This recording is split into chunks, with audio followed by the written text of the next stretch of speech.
I'm showing it's 9:01. Are you guys ready to get started? Yes, Chairman. Let's rock and roll. Perfect. All right. Good morning, everyone. This meeting is called to order. Mr. Truman, has anyone signed up for public comment? Morning, Commissioners. No, we have no public commenters this morning. Thank you very much. Good morning, Ms. Miller. Good morning, sir.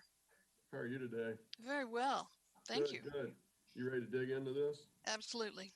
Let's start with agenda item 3, but we have no cases to reconsider. Is that correct? Yes, sir. That is correct. So we'll move to agenda item 4 to consider tax liability cases, and we do have 2 tax cases on docket 43. Yes, sir, we do. The first is case number TD-20-088-0820. Commissioner Demerson? I agree with staff recommendation. Commissioner Alvarez? I as well agree with staff's recommendation. And Mr. Chairman? Agree with staff recommendation. And the second case is TD-20-094-0920. Commissioner Demerson? I agree with staff recommendation that the successor acquired the compensation experience of the predecessor, but we need a memo to tax to investigate whether another acquisition occurred when the employees were transferred back to the predecessor. Okay. Commissioner Alvarez? Ms. Miller, I agree with staff's recommendation. And Mr. Chairman? I concur with Commissioner Demerson. Thank you. And we'll send that memo to tax, Commissioner Demerson. That is the last tax case on docket 43. Right, moving to agenda item 5, we have no fair housing cases to consider. That's correct. No cases. Let's move then to agenda item 6. We have no wage claim cases pulled for additional discussion on docket 43. That's correct. A few moments ago, I did send you the wage claim short form and descent list. I'll move we accept staff recommendations on the remaining wage claim cases on docket 43. I second the motion except for those cases on which I'm dissenting, as reflected on the wage claim short form dissent list for docket 43. Now I concur with the chairman's motion, except for the cases on which I'm dissenting as reflected in the wage claim short form dissent list for docket 43. This motion passes with the exceptions that are noted. Thank you. Let's move to agenda item 7, consideration of unemployment insurance cases on docket 43. Please proceed when you are ready. Thank you. Case number 2511584. Commissioner Alvarez? The AT decision should be modified. I agree that the employer had good cause for the non-appearance at the AT1 hearing. The claimant worked only part-time hours in the week that she filed her claim. On the work separation, the claimant had a number of pre-existing health conditions that made her vulnerable to becoming extremely ill from COVID-19. She therefore left the job under urgent, compelling, and necessary circumstances. Modify the AT good cause for the employer's non-appearance at AT1, customary full-time hours eligible, urgent, compelling, and necessary work separation, bill of the reimbursing employer. The AT decision should be modified. I agree that the employer's delayed receipt of the hearing notice constituted good cause for its non-appearance. I also agree that the claimant filed a valid claim and that she was not working her customary hours. In the job separation, the claimant quit her employment due to health concerns. However, she quit before requesting an accommodation or a leave of absence, which the employer had encouraged its employees to do. Based on these facts, since the claimant did not take adequate steps to protect her job, she quit without work-connected good cause. We should modify the AT decision. The employer had good cause for its non-appearance, valid claim, voluntary leaving, reimbursing employer not billed, adequate employer response. The claimant did not work her customary full-time hours. Modify the AT, employer established good cause for AT1, valid claim, voluntary leaving, reimbursing employer not billed, adequate employer response, customary full-time hours eligible.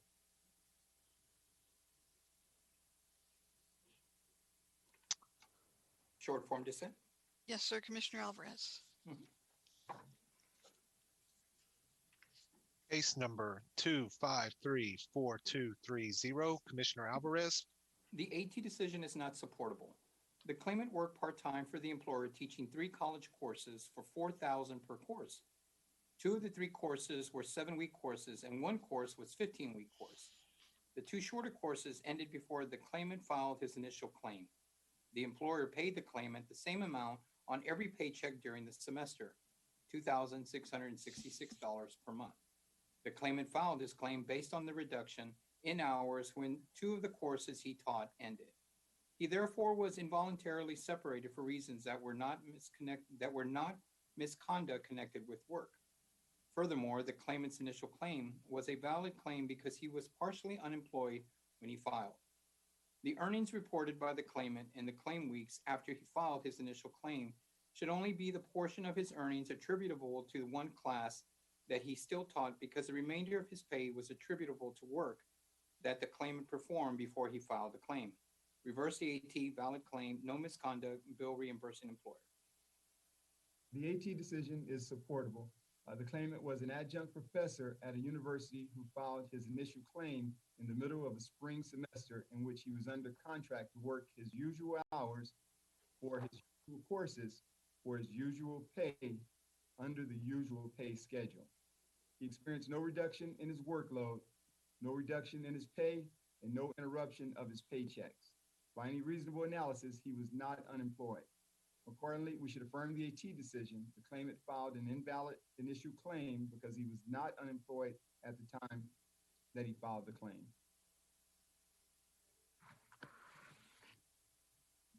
Affirm the AT, invalid claim, void the separation and reimbursement determination.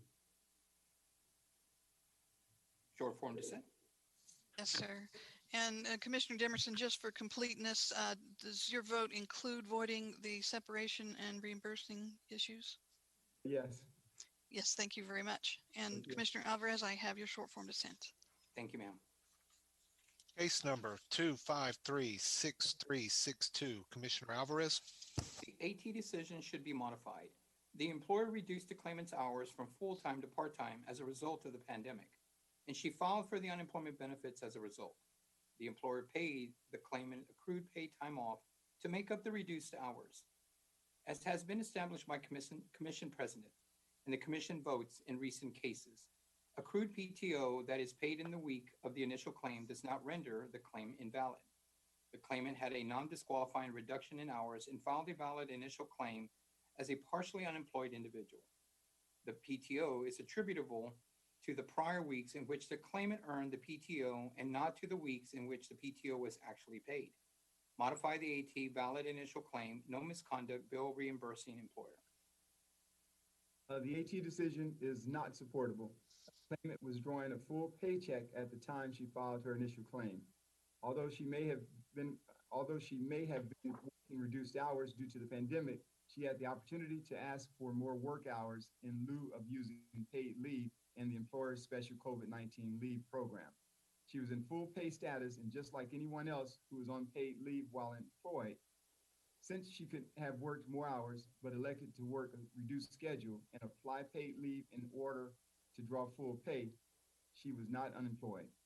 Accordingly, we should accept the staff recommendation, void the initial claim. The claimant was not unemployed at the time that she filed her claim. In addition, we should send a memo to UIO and CS to determine whether the claimant reported the full amount of her earnings during the week that she filed her benefits, the weeks that she filed her benefits.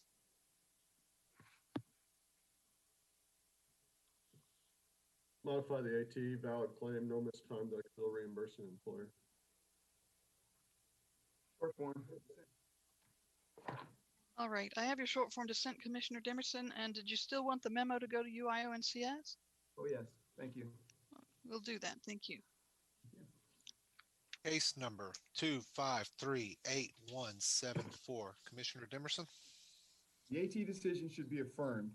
Regarding timeliness, the fact that the claimant's appeal period corresponded to the time the TWC was experiencing technical difficulties should not be the sole determining factor when reviewing issues of timeliness. We should look to the facts of each individual case.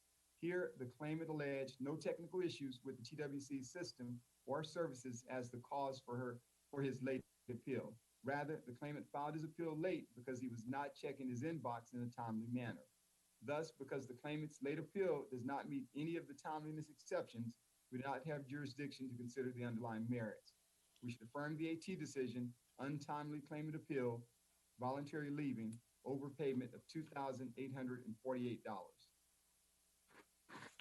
The decision should be reversed. The claimant's appeal period fell within the time frame that TWC was having pandemic-related issues. The claimant testified that he filed several appeals and had a hard time reaching TWC due to the pandemic. As such, the claimant's appeal should be deemed timely. Regarding the job separation, the claimant was receiving benefits at the time he took this job. The job lasted less than 4 weeks, and the work was not suitable because it paid below his maximum wage demand. Therefore, the claimant should be qualified for benefits under Section 207.045G1. Reverse AAT, timely claimant appeal, no voluntary leaving, no overpayment. From the AT, untimely claimant appeal, voluntary leaving, overpayment. Short form dissent. Thank you. I have your short form dissent. Case number 2546546, Commissioner Alvarez. The decision should be modified. The claimant worked as a student assistant for the athletic department. The claimant testified that her position was not the work-study program, and the employer agreed that it was technically not a work-study program. Additionally, the claimant was separated when the athletic department shut down due to the pandemic and not because she graduated or the semester ended. As the claimant was separated when her employer shut down due to the pandemic, she should be qualified for benefits. The employer is not a base period employer, and the reimbursing ruling should be avoided. Additionally, the subsequent determination dated May 18, 2020, and the AT decision in case 2575818 should be voided because they address the same job separation in this case. Modify the AT decision, no misconduct, void reimbursing ruling, void subsequent determination, and AT decision. The AT decision should be affirmed. 201.069 of the Act indicates that the claimant's services for the university were not performed in employment. Furthermore, the claimant's job at the university was akin to a work-study program. Per Commission President, since the claimant was a student employee when her tenure ended, she should be deemed to have quit without work-connected good cause. We should affirm the AT decision, voluntary leaving, void the reimbursement ruling, and void the companion case. Modify the AT, no misconduct, void reimbursement ruling, memo to UIO and CS to investigate whether the claimant is available for full-time work. Set aside the AT decision in case number 2575818 and void the May 18, 2020 determination. Short form dissent on my side, Sherry. Yes, sir, Commissioner Demerson. Thank you. And also we'll send the memo, Mr. Chairman. Thank you. Case number 2566281, Commissioner Alvarez. The decision is not supportable. The circumstances in this case are unique. The claimant was deemed ineligible from March 8, 2020 through May 30th, 2020 because of an expected severance payment from his last employer. As the claimant did not disagree with the ineligibility, he did not appeal. After the appeal deadline, the employer notified the claimant they would not make any more severance payments because they had declared bankruptcy effective May 10, 2020. The claimant only received severance payments through May 8, 2020. As such, the claimant's ineligibility is clearly not in accordance with the facts. The claimant's ineligibility should be modified to reflect the severance payments he has received. Modify the AT, deemed appeal timely, severance, not eligible March 8, 2020 to May 9, 2020. The AT decision should be affirmed. The claimant received the determination before the appeal deadline. Neither the claimant's internet appeal nor his signing up for electronic correspondence may constitute a timely appeal because they both occurred after the appeal deadline. Since the claimant did not raise a Guzman allegation, and since there is no good cause exception to the timeliness rules, the claimant's late appeal should be dismissed for lack of jurisdiction. We should affirm the AT decision, untimely claimant appeal. Claimant received disqualifying wages in lieu of notice from March 8, 2020 through May 30th, 2020.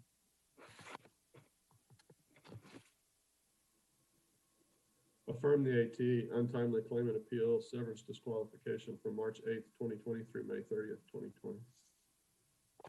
Short form dissent. Yes, sir, Commissioner Alvarez. Case number 2567783, Commissioner Demerson. The appeal tribunal decision should be ultimately be reversed. Regarding timeliness, the claimant's appeal should not be deemed timely based on the rationale that she tried calling the TWC and could not reach someone. The latter is a good cause reason for failing to file a timely appeal.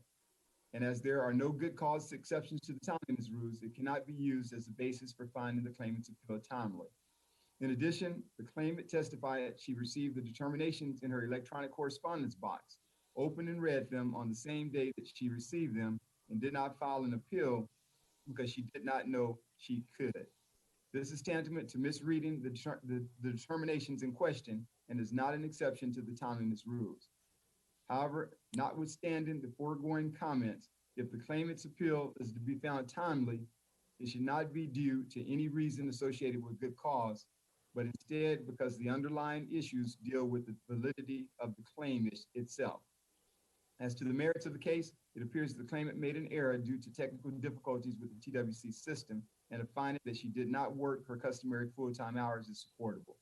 Accordingly, we should find that the claimant filed a timely claim based on the one-time exception to timeliness for validity of claim issues.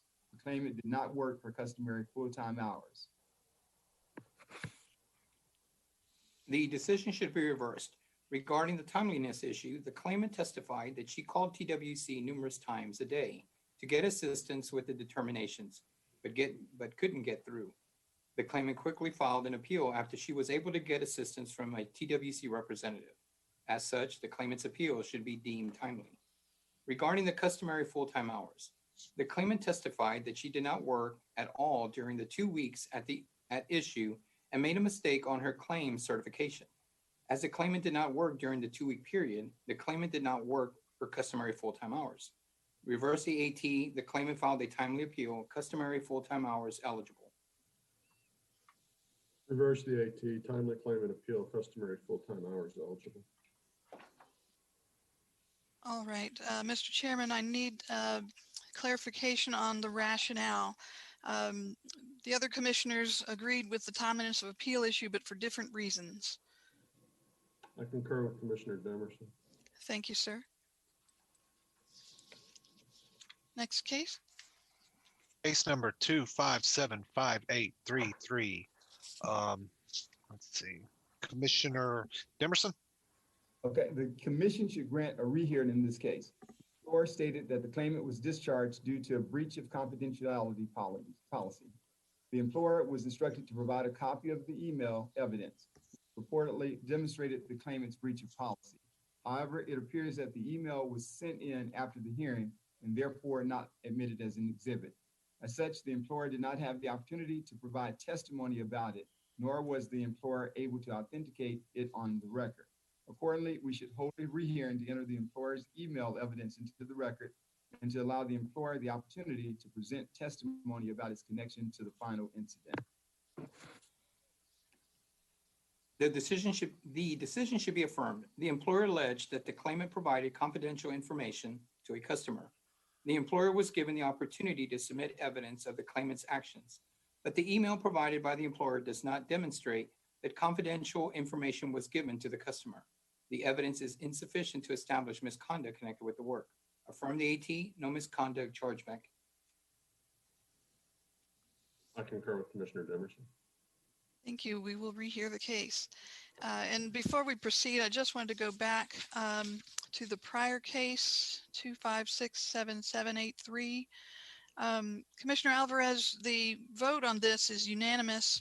However, the rationale is not the one that you chose when you made your vote. Did you want to continue with your unanimous decision? Or did you want to modify your vote because the rationale differs from what you had stated?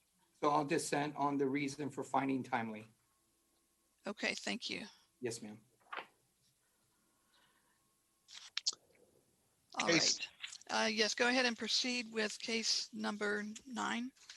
Case number 2576509. Commissioner Demerson? The appeal tribunal decision is supportable and should be affirmed. As we have seen recently, a party appeal period being entirely in the window of time where TWC was experiencing technical difficulties processing claims by itself will not be an exception to the timeliness rules. In the case before us, the claimant stated that she tried calling the commission multiple times but was unable to get through. Calling the commission multiple times and being unable to get through is also not an exception to the timeliness rules. Moreover, the claimant did not provide testimony as to when she called the Texas Workforce Commission, and parties are not limited to only calling the Texas Workforce Commission to appeal determinations. In sum, the claimant's explanations for a late appeal are good cause explanations, and with there being no good cause exceptions to the timeliness rules, her claim is untimely and should be dismissed. We should therefore affirm the AT decision, untimely claimant appeal, voluntary leaving. The decision should be reversed. The determination was provided to the claimant electronically during a time period when the commission's resources were overwhelmed by the pandemic, and many were having difficulty accessing their online accounts due to the high volume of traffic. The claimant's appeal should be deemed timely. With regard to the job separation, the employer failed to present testimony and evidence at the AT hearing. The employer's previously stated reason for discharge was that the claimant left without permission. The claimant's sworn testimony before the AT established that she obtained the general manager's permission before leaving. The evidence is insufficient to establish misconduct. Reverse the AT, timely claimant appeal, no misconduct. Affirm the AT, untimely claimant appeal, voluntary leaving. Short form dissent. Yes, sir, Commissioner Alvarez. Case number 2585344. Commissioner Alvarez? The decision should be reversed. The claimant received severance in exchange for signing a release of claims. The claimant, who was a senior human resources director, provided credible testimony that she believed she was separated in retaliation for investigating a sexual harassment claim. As the claimant had a potential claim against the employer for an alleged violation of the Civil Rights Act, and since she signed a release of that claim in order to receive severance, the severance is not disqualifying under Section 207.049. Reverse AT, no severance disqualification. The AT decision should be affirmed. The claimant, by her own admission, had no cause of action or claims pending against the employer. Furthermore, according to the Act, a contract must be negotiated before the job separation for the payment to be non-disqualifying. However, the claimant testified that she negotiated the payment after the separation. Therefore, the pay did not fall under any of the non-disqualifying circumstances listed in Section 207.049B of the Act. Since the claimant received 24 weeks of severance pay from the employer, with the first payment occurring on July 10th, 2020, we should affirm the AT decision. The claimant received disqualifying severance pay from July 5th, 2020 through December 19th, 2020.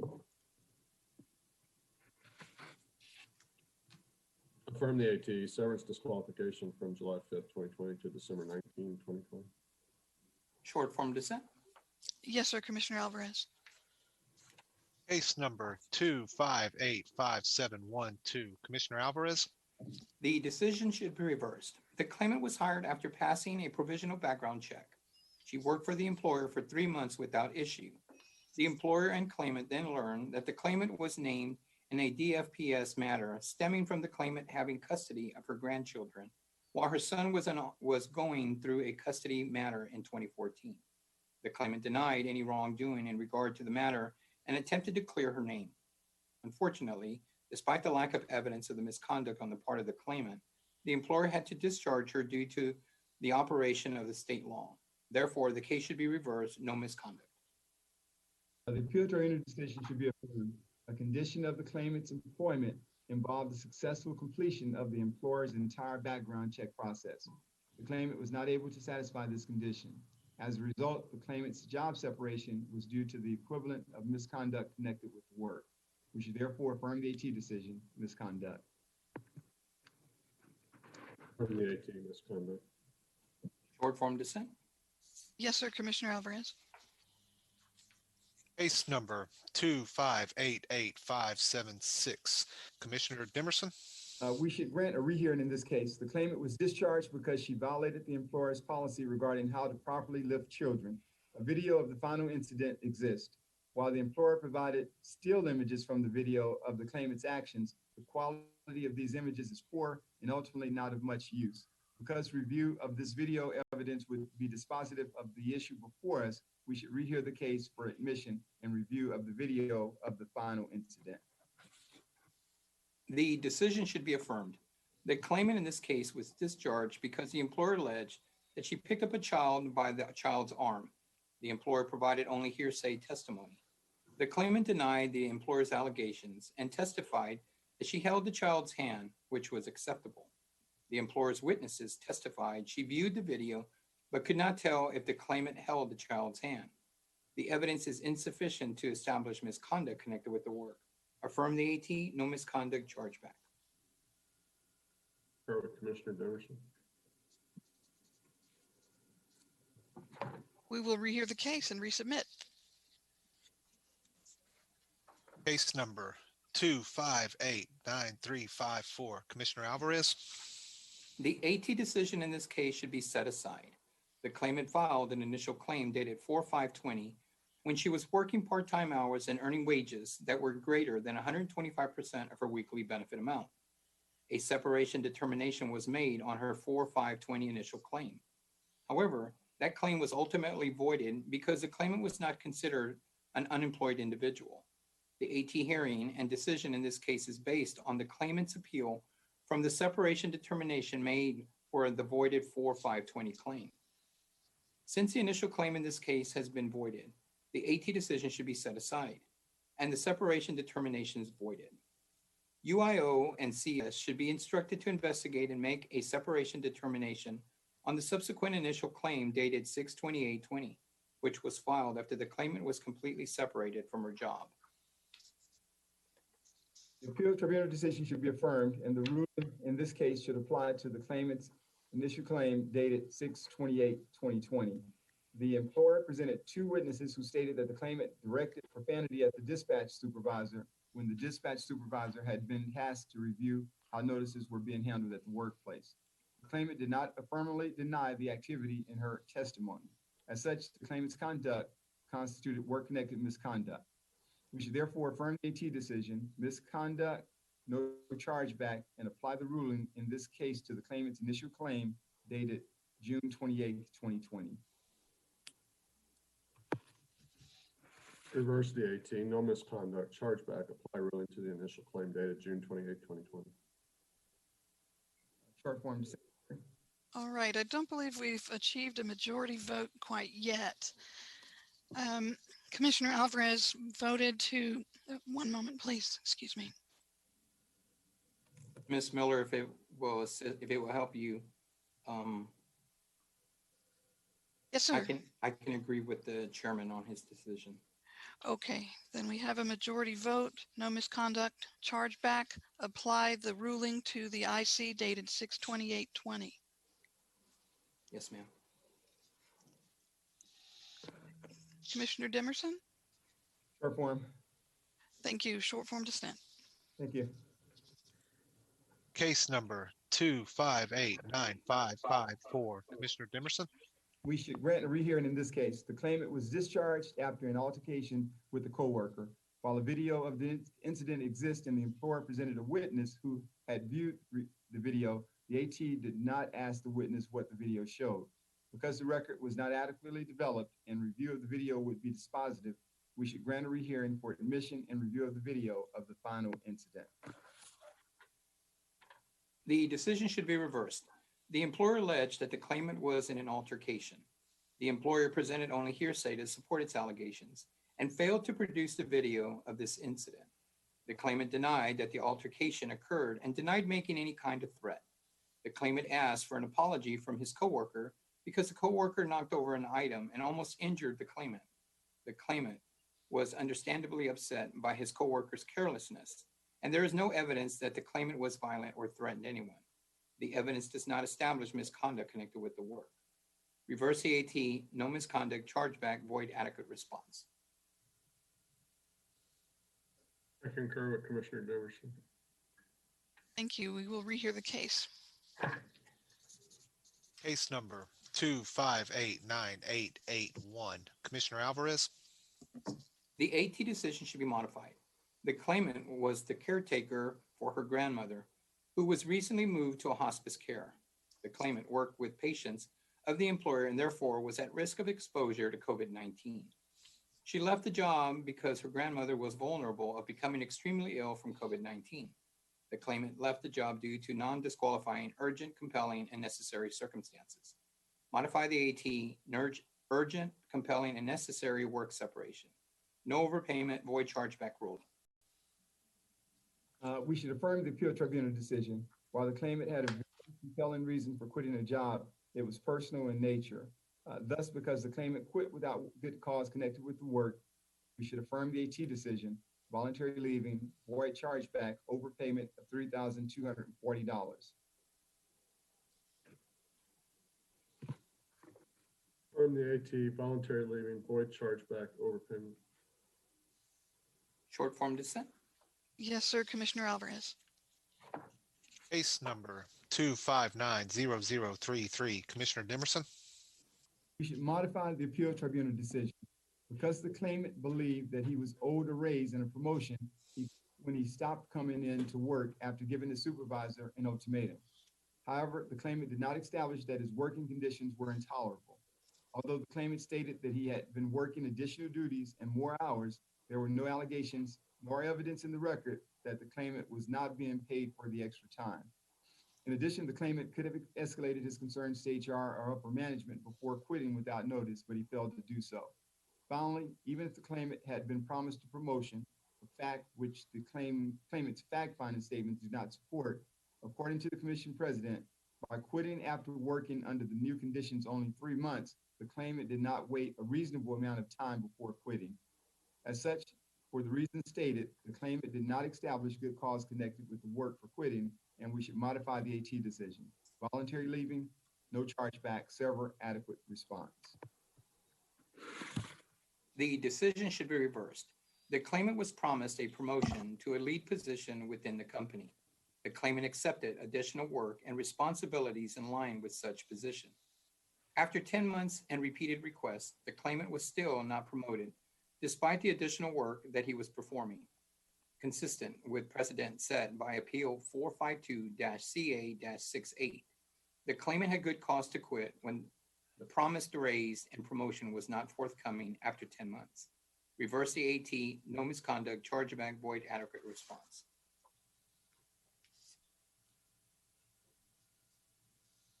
Reverse the AT, no voluntary leaving, chargeback, void, adequate response. Short form dissent. Right. I have your dissent, Commissioner Demerson, but we have not achieved a majority vote on the rationale for granting benefits to the claimant. Commissioner Alvarez, your vote, if I recall, was no misconduct. And Mr. Chairman, you voted under a voluntary leaving rationale. So we need to choose one because we can only rely on one when we write the decision. Yeah, I think our vote was no void, adequate, was not voluntary leaving. Okay, so you agree with Mr. Chairman? If it's no voluntary leaving, yes, ma'am. No voluntary leaving, chargeback, void, adequate response. All Yes. right. And Commissioner Demerson, I have your short form dissent. Thank you. case number 2595627. Commissioner Alvarez, The decision should be modified. No voluntary leaving, no chargeback. The employer offered to allow employees to go on furlough because of the pandemic. The claimant initially continued to work, but then he decided to take the furlough option because he lives with his mother, who is 70 and has kidney issues. His mother's age and health issues put her at higher risk for COVID-19. Therefore, the claimant's choice to furlough in order to protect a member of his household should be a qualifying separation. Additionally, as the claimant was separated due to the disaster, the employer's account should be protected from charge. Modify the AT decision, no voluntary leaving, no chargeback due to the disaster.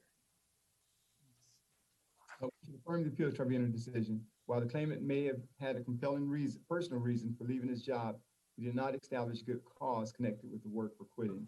Accordingly, we should affirm the AT decision, voluntary leaving, no chargeback.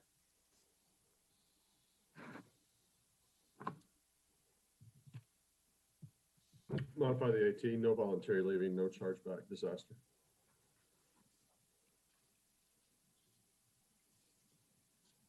Let me short form dissent that, Sherry. Yes, sir. I have your short form dissent. And with that, let's send a memo to UIO and CS to investigate whether the claimant is medically able to work and available for work. We will send such a memo. Yes, sir. Able and available. Thank you. And that was the last unemployment insurance case pulled for additional discussion under docket 43. Mr. Chairman, can I confirm that you received the short form dissent list? Yes. Thank you. Sherry, before we proceed forward, can I go back to case 6 and just clarify the vote on that one? I want to make sure. Certainly. So let me read the case number. 2566281. Right. Is that the case? That is the case. Thank you. Just kind of Okay. clarify the vote. Yeah. Affirm the AT, late claimant appeal, leaving in effect wages in lieu of notice or severance. It's the same section of law, March 8th through May 30th, 2020. Commissioner Alvarez, short form dissented. Right.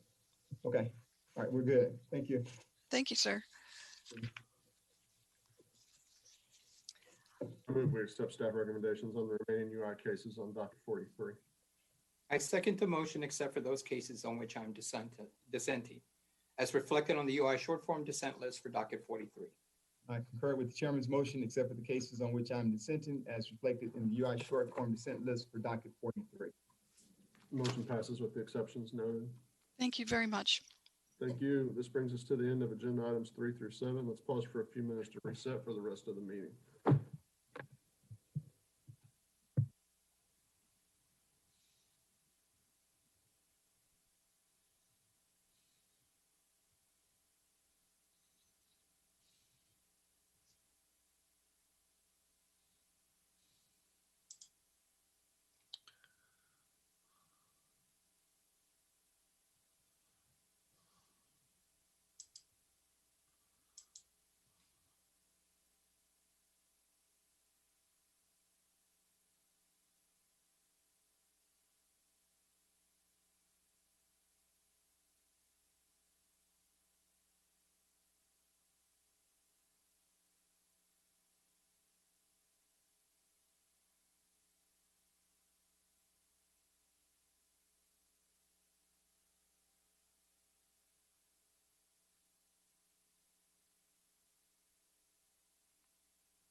All right, let's pick back up. We're going to go to agenda item 8. Staff does not have anything to present for this item. Agenda item 9, 2021 internal audit discussion consideration.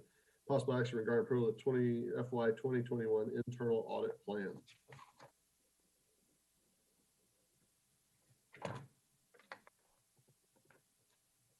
Good morning, Chairman, Commissioners.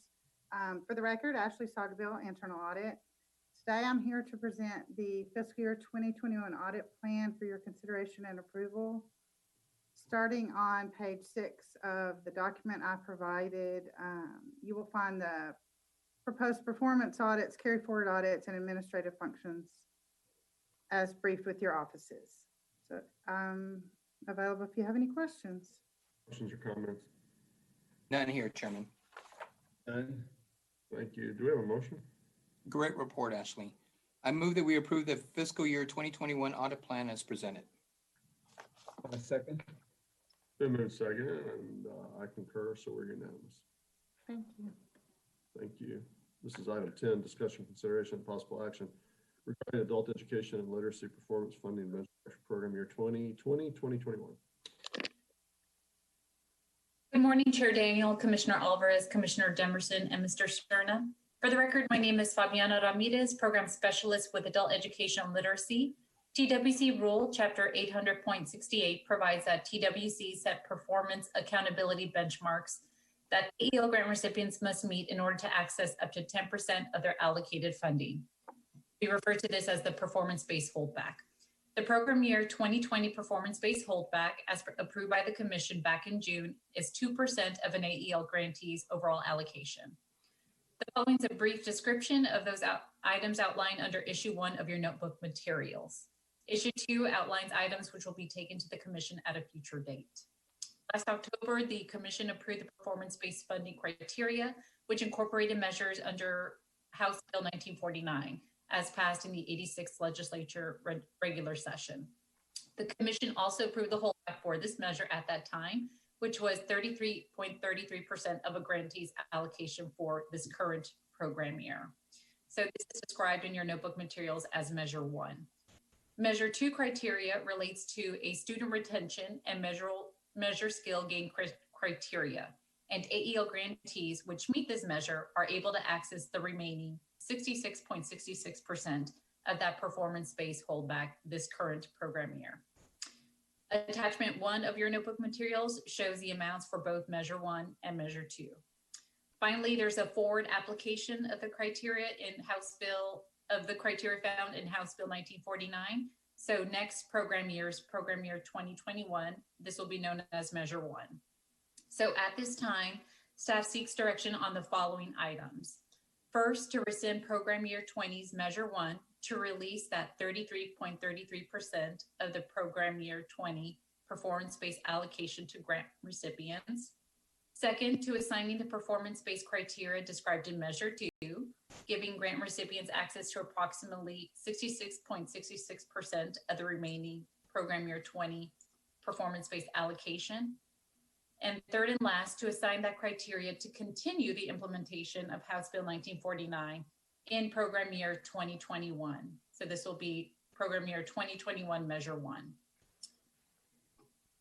That's all I have, and I'm happy to answer any questions you might have. Comments or questions? None here, Chairman. None. All right. Do we have a motion? Chairman, I move that we rescind this program year 20, Measure 1, releasing 33.33% of the program year 20 performance-based allocations to the grant recipients. Assign the performance-based criteria described in Measure 2, giving grant recipients access to approximately 66.66% of the program year 20 performance-based allocation. And assign criteria to continue implementation of House Bill 1949 in program year 21, Measure 1, allowing grant recipients to earn performance-based funding to be awarded in program year 21, 22 for program year 20's performance. Second. It's been moved and seconded. The motion carries. All right, thank you. All right. On item 11, staff does not have anything to present for statewide initiatives. Item 12, which is shorthand on COVID-19 report. We don't have anything under this one either, right? No, sir. Item 13, board nominations, discussion, consideration, possible action regarding approval of local workforce development board nominees. Good morning, Chairman Daniel, Commissioner Alvarez, Commissioner Demerson, and Mr. Cerna. For the record, Shanta Williams with the Workforce Development Division. And before you for consideration are Workforce Board nominees previously presented on October 20th, 2020. The Commission directed staff to delay the items for 1 week to allow for further review and consideration. This includes Workforce Solutions North Central Texas, Golden Crescent, Middle Rio Grande, Permian Basin, Rural Capital Area, and Texoma. This concludes my request, and I'm here to answer any questions you have. Great. Comments or questions? Chairman, I have comments. Regarding the nominees for the Middle Rio Grande, I would like to thank both nominees for their interest in serving as board members. Both the nominees represent entities that do not have any active employees. While this may be a worthwhile perspective within a board, this board already has similarly situated members to provide such a perspective. In general, it would be my preference to see private sector representatives actively engage in supervision, hiring, firing, promoting, and otherwise managing employees within the workforce area. This board is already well above the minimum board member size. No minimum board size is not, so the minimum board size is not a concern here. We should not at this time approve the nominees for the Middle Rio Grande. Other questions or comments? Mr. Chairman, I'd like to, on behalf of the Workforce Solutions Middle Rio Grande Group, the two individuals that have been submitted are submitted by the local Chamber of Commerce. And so they are put forth by that chamber, and the board feels that they need those individuals to serve in that capacity. And so I'm in full support of the suggestion that's coming forth from that board. Okay. Additional comments or questions? Do we have a motion on this item? Mr. Chairman, I'm going to move that we move forward with the recommendations as submitted by staff. All right, I second that motion. Any further discussion on the motion? I vote for all of them with the exception of those Middle Rio Grande that were presented to us by staff. Okay. The motion was to approve the staff recommendation. I believe there's 2 votes for that. It's not important that we show your dissent, but we've heard your dissent, and Yes, sir. it's duly noted in the record. All right. Thank you. Gentlemen. We have nothing on item 14, legislative proposals. No legislative report today. Ed, have you changed your mind? Still no executive director's report? No, sir, I have nothing to report this week. All right. No executive director's report. Is there any other order of business to come before the commission? Mr. Chairman, I'm going to defer to Commissioner Alvarez first, and then I do have an order that I'd like to bring up real quick. Commissioner Alvarez, anything? Do I have anything? Yes. Not right now. Maybe after you say something. My goodness. I got to protect myself, man. So No, it's not. you're going to make fun of my Beretta jacket? You guys, on my screen, you're side by side, so this is getting more interesting. Oh my goodness. So let's see what we can go ahead. No, in all seriousness, internships is something that's of grave importance to me. And so Governor Abbott actually has provided a certificate to those agencies that have partaken in the internship realm.